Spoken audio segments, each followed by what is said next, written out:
Hello YouTube, today we're looking at the Gladiator, which was just added today, and this has been the ship I've been waiting for. I decided to buy the Gladiator over the Hornet as my military type ship for combat for two reasons. One, I've always preferred the light bomber and support role as opposed to being a dedicated dogfighter. Second reason, as by the time this game will actually be released in any meaningful form, I'll be closer to 40 than I am 30, and the twitch reflexes just aren't going to be there anymore. So I needed to find another role, and being a dedicated bomber pilot seemed to be a very good option. And looking here, first thing I really notice is these guns are out here on these pylons in the wing, and it makes me kind of wonder if you can take those guns off and put additional missiles on there.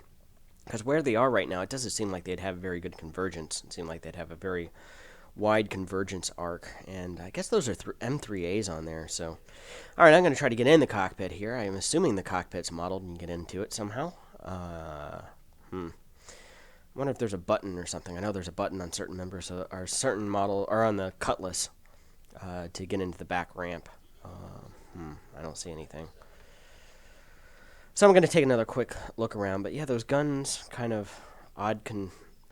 I was expecting him to be more on the fuselage for some reason. Also, I don't think that M3As were what's supposed to come on there. That being said, those could be M3As on there right now simply as placeholders because the actual guns the ship comes with aren't modeled yet. So, benefit of the doubt there. Ball turret up there looks like they have bulldogs on there, same as the Hornet, which I think that's accurate. I think that's supposed to be it. But it's nice to see that they can move 100. Oh, hey, there's something there.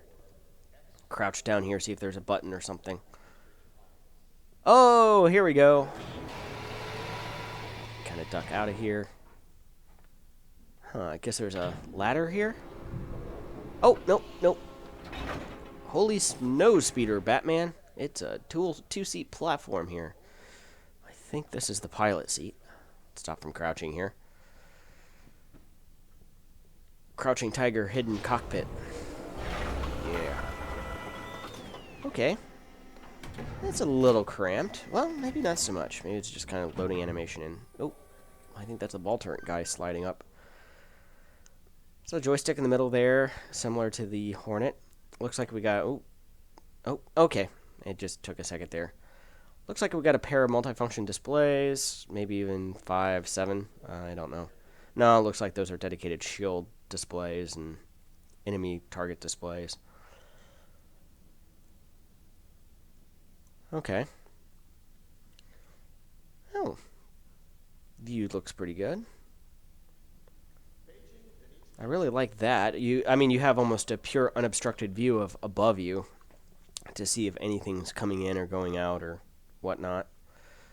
Visibility to the sides are okay. I think it might have suffered from a little bit of the problem that the Hornet did, and maybe we're a little bit too low in the seat.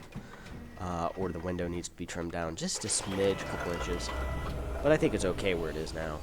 I mean, it is a light bomber, not necessarily a dogfighter, although I was hoping that it could be, if pressed into service, function a little bit as a light dogfighter. But where those guns are, I'm not so sure. So let's try to get into the ball turn here.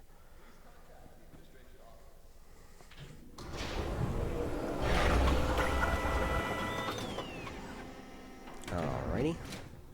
The other thing I was hoping on was that this was going to be a Class 4 turret, and it looks like this is a Class 5. I would call it a Class 5. I don't know what they're classifying it as on the stats page these days, but this is definitely a manned turret. If the Cutlass is a Class 5 manned turret, same thing with the Constellation, so is this.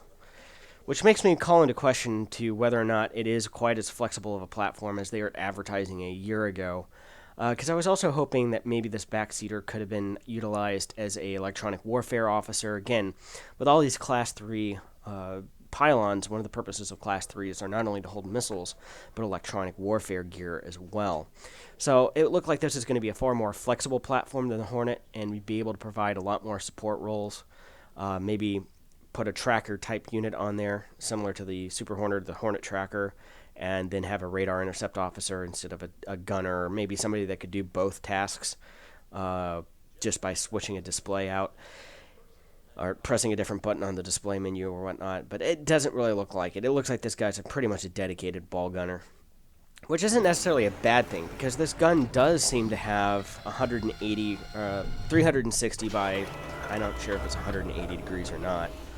But you could bring the guns to bear on a target in front of your nose as well as behind it, which I think is an improvement over some of the concept art for the Gladiator, some of the different cockpit designs.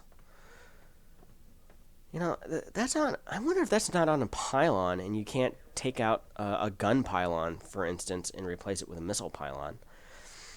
Because with guns that far apart, unless again, you're targeting larger targets like constellations or redeemers or reclaimers or basically larger ships, I don't think that those guns are going to be in their placement are not going to be very useful for hitting small maneuverable targets. But again, it is a bomber. It is classified as a dive bomber, and that with the part and being out there on the wings is perfectly fine.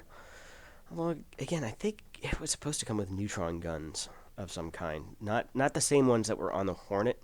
I think they were supposed to be a model up. But, again, these could just be placeholder weapons.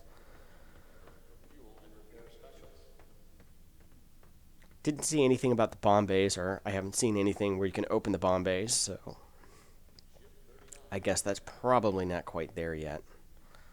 You know what? I should go to the holo table and see. I'm going to take one more trip around here. Overall, I kind of like what I see here. A couple things that strike me as different. The gun placement under the wings. Conversely, I wonder if you couldn't take those missile pylons there and put them into gun pods or something like that. That would be interesting. Have a 6-gun, and if you brought the turret to bear, 8-gun gunship, essentially. Which wouldn't necessarily be unheard of. I mean, they did this. Well, let's see here. Is there a holo table? Nope, there's not. Ah, crap. I have to go the one all the way down here. But at any rate, they did this in the Vietnam War with the Thunder Chiefs and F-4 Phantoms, because originally the F-4 didn't have a gun on it, so they would put a centerline 20mm gun pod on there. The 105 Thunder Chiefs, I think it was a side wing-mounted gun pod. So it's not entirely unheard of in military history, but I'm not sure what they're going to be doing on that. So let me just say that I really still don't like this whole holo table interface. I find it to be incredibly clunky. I understand it's supposed to be immersive, but it's annoying. Give me a 2D thing in front of your face, and it's 2D screen any day of the week. Oh, that's an M4A. Okay, so that's a size up from what's on Aurora. Okay. I wonder if those aren't just placeholders. Bulldog, yeah, that's right. I think that's supposed to have Bulldog repeaters on it. And then missiles. Class 3. Okay. Nothing there. Okay, can't get into the bomb bay doors. I think that... Oh, those are some nice tracking guns there. I wish my guns tracked that well. I shoot you from whatever angle I face. An Abrams tank gun. Single missile. Oh, single missile racks. I guess you can put different missile racks on there. I guess if you can put a quad rail rack on there, you could carry 16 of those. That's quite a bit of firepower. Well, that's kind of a brief introduction to the Gladiator, the light bomber in the Star Citizen universe up until this point. Thank you very much for watching. See you next time.